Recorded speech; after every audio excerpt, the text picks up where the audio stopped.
All right, greetings aviators and aviation fans. It's Mike, the Chili Dog pilot. Hope you guys are doing well. So it might be a month before this video comes out, but today is February 21st. It's Saturday. We have a nice warm break in the weather. I think today's high is going to be in the 50s.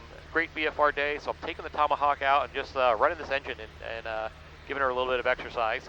And I want to talk to you about some recent flights and just some thoughts on instrument flying. So last week, I would have posted a video that I flew earlier this week in actual conditions in the Piper Lance. And a couple things that come out of that I think is important for all instrument pilots to keep in mind. Okay, so first and foremost, if you watch the video, you have already heard me talk about this, but I had an autopilot go wild with me and do some unexpected things while I was in IMC. And that is not the kind of excitement you want to have. So what ended up happening was, for some reason, whenever I put in the pitch control or the altitude hold on the autopilot, the autopilot kept just basically going full trim down and nosing the airplane over, so creating a dive. And it's one of those things where, obviously, if you're trying to hold altitude or maintain altitude in, in an IFR situation in IMC, that's not something you want to do. I was able to catch it pretty quickly just because it was a pretty aggressive nose down. I think at one point when I looked at the VSI on the video recording, it was over 1,000 feet per minute descent rate. So I did lose like 200 to 300 feet, was able to capture it quickly, created a little bit of oscillation until I settled out the plane and then completely turned off the autopilot. But I think that stems to a couple things I want to talk about. So they're probably not in the proper order when it comes to instrument flying.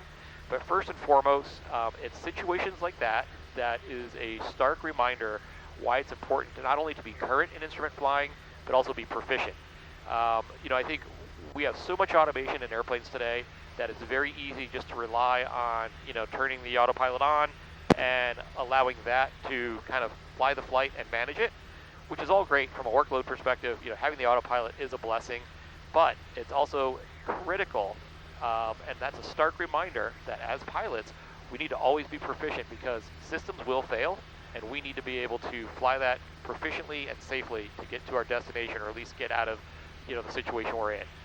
So that kind of speaks to my advice to pretty much all instrument pilots, and especially new instrument pilots, is the importance of proficiency and currency. So our currency, as you guys know, at a minimum is 6 approaches and one hold and tracking, a radial, some sort of navigation signal every 6 months. My advice is, as much as possible when you have your instrument rating, is to fly in the system and fly in weather, and try to fly in weather that you're comfortable with. So what I would suggest is always file IFR flight plan, continue to fly as much as you can in the instrument system, because these skill sets fade quickly. The second thing I would advise is, on top of proficiency, is setting minimums for yourself, and recognize, even as a brand new pilot, being able to fly in instrument conditions and IMC conditions down to minimums is probably not a good place to start. You need to build up your skill sets for flying in weather, because as much as you could do in the under the foggles or what have you, it's not the same as flying in real weather. So I'll just share kind of my approach to it, and I tend to be very conservative, but my minimums fluctuate, and it's really based on my own self-assessment of how recently have I flown instruments and how do I feel my proficiency is. So typically in the spring and this time of year, the minimums I have for myself are a little bit higher because I have not flown as much. A lot of that is a challenge because of weather. So like the last couple weeks we have had here in the Pennsylvania area has been real freezing weather, low clouds, snow, rain. So just a lot of icing conditions that it's just not viable to fly in a single engine prop airplane. So so I tend to be a little more rusty. So in that case, my minimums will be anywhere from 1,000 feet to 800 feet. Come summertime, if I am flying a lot more instruments, doing a lot more actual, a lot more approaches in actual, I can take that down to as far as minimums. But it generally it's generally decided based on what my personal feeling is for how well I fly. Now, the other thing I do, which is not loggable, but I have found to be very good in just keeping that skill set, is flying a Microsoft Flight Simulator in VR. And I think I mentioned this in one of my early videos, but it has amazed me how well that works on just keeping your scan going and being able to, fly an instrument profile. So, you know, if you have the means to also have Microsoft Flight Simulator, it's a good way just to kind of, you know, armchair practice flying. It's not loggable time, but to me, it helps keep the skills there when you can't do any actual flying. And I've noticed if I've not flown an instrument in a while, I'm going out on an instrument flight or even instrument practice, I'll spend an hour or two in Flight Simulator to just practice tracking, tracking radials, practice a couple approaches. And I find that when I get into the real airplane, it's a lot easier and a lot more comfortable because I've been able to knock some of that rust off per se. So keep that in mind as a means to, you know, just help with your proficiency. If you haven't noticed, I've started adding a new video every week. So basically, I'm publishing my current content on Saturdays, and typically those videos are, you know, probably 4 to 6 weeks from when I fly them. That just gives me time to edit, and it also gives me a buffer because work gets in the way quite a bit. And then I started adding basically 360 videos. They come off the Insta360 that I have. So it's the camera that I currently have up front here. It's what captures my forward view and then the ability to capture my face straight on. And so those two cameras or that camera, I can also produce 360 videos in YouTube. So if you're on your computer or your iPhone, you should be able to pan and tilt to look at any different viewpoints that you want to have. So it makes it kind of fun. It's almost like being in the airplane itself. You could look out the window like I'm doing. You could pivot left, right, or behind, and get multiple viewpoints from a short video. So I think I've gotten some good feedback on those. So I'm going to continue to publish those on Wednesdays. A lot of them will be, you know, just videos from my bigger content that is out there. In some cases, like you saw in the one video, if something cool is happening en route where, you know, in the case that I was coming back to Doylestown and there was a C-130 just circling the area and flew right over me, I'll capture those kind of things. But that's kind of the two bits of content I'm going to keep putting out there.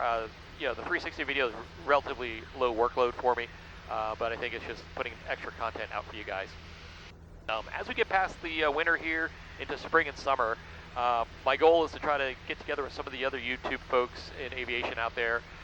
You know, a few of us talk offline. Alpha Kilo Warrior and I have talked about trying to grab lunch sometime and maybe do a little bit of, you know, a co-promotion type video. You know, happy to take him flying here. Russ from Russ Can Fly, you know, is at my same airport. In fact, I just saw him this morning. I think he was taxiing out as I was pulling up to get ready to fly. I'm not sure if he was training or not, but you know, he and I have talked about trying to get together. I think you know, that's in the intent. But you know, with all things, we're all pretty busy. And then Jawanza from Open Source Air down in South Carolina, Georgia, are going to try to get together. I'm actually going down to coastal Carolina this summer to visit family. My nephew's graduating from high school, so I kind of put it out there. Maybe I could, you know, swing further south to meet him somewhere, grab lunch, do a little co-promotion video as well. You know, I think the intent for all of us who are doing this is, you know, without a doubt, trying to just expand knowledge base within the aviation community, help newer pilots get into flying, and then, as you saw from both Jawanza and Rusty Pilot, is also, you know, showing you know, potential pilots and pilots. There's other ways to access aviation, and while, you know, because I think the big fear is aviation's expensive, and it certainly can be, especially if you're flying newer airplanes and all that. But understand the type of flying you want to do. There is budget ways to get into flying, and you know, and understand there's a lot of variability there. I'll probably do another video on this sometime in the near future. I am a big fan of clubs. I think it's a very economical way to get into flying for two reasons. You know, you're sharing that cost with other pilots, so some of your outgoing expenses are softened by the fact that it's shared throughout the club members, and then it's consistency. You're flying the same airplane all the time. I'm coming up on Belmar, New Jersey. We're going to just fly south for quite a bit, and then we'll head back to Doylestown. Get a couple hours on the engine here and get it worked out, because I think this bird's going to be in the nest for at least a few days, if not a week or two. So as I'm cruising around the Jersey Shore here, I'm going to do a quick circle around a spot that I used to look at quite a bit when I was younger. And that's Seaside Heights, and so you can probably see it there right off the wingtip. I'm hoping the camera can catch it.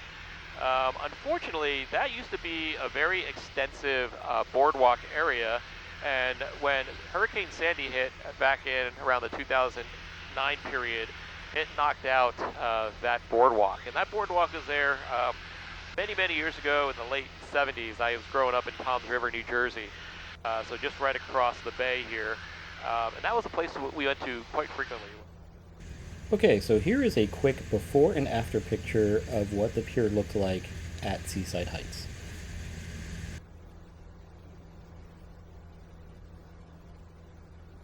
Not the same boardwalk that I had when growing up. So you can see it there off the left wingtip, what's left of it. And then basically we're going to go ahead and continue straight ahead, and right off the other side of that bridge is Tom's River. So in the interest of time, I'm going to go ahead and fast forward to our landing back at Doylestown. Doylestown traffic, Tomahawk mid left downwind for runway 5, number 2, Doylestown. Doylestown traffic, November 272 Foxtrot Golf, turning final for runway 5, Doylestown. Doylestown traffic, Cessna 30 Papa, pending left downwind, runway 05, Doylestown.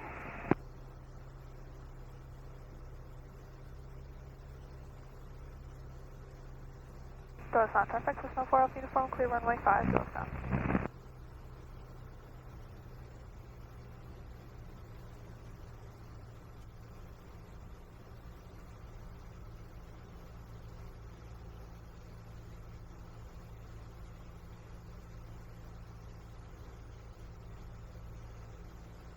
Alexander traffic, Cirrus downwind 26, Alexander.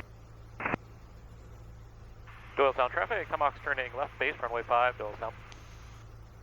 Skybound traffic, Skyhawk 795 Golf on the 45, left downwind, runway 25, Skybound.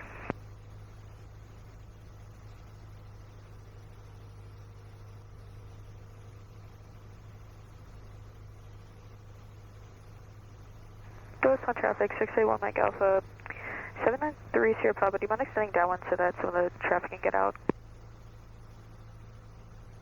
Oh, we can do that for 305. And Doylestown traffic, Tomahawk's on final, runway 5, Doylestown.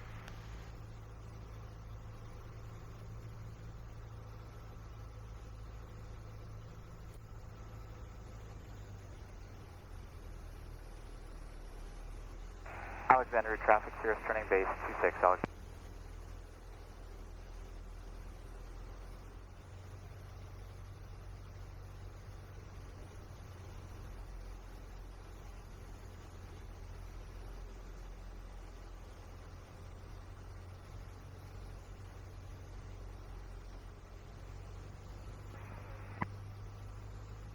Doylestown traffic, November 272 Foxtrot Golf, clear the active Doylestown.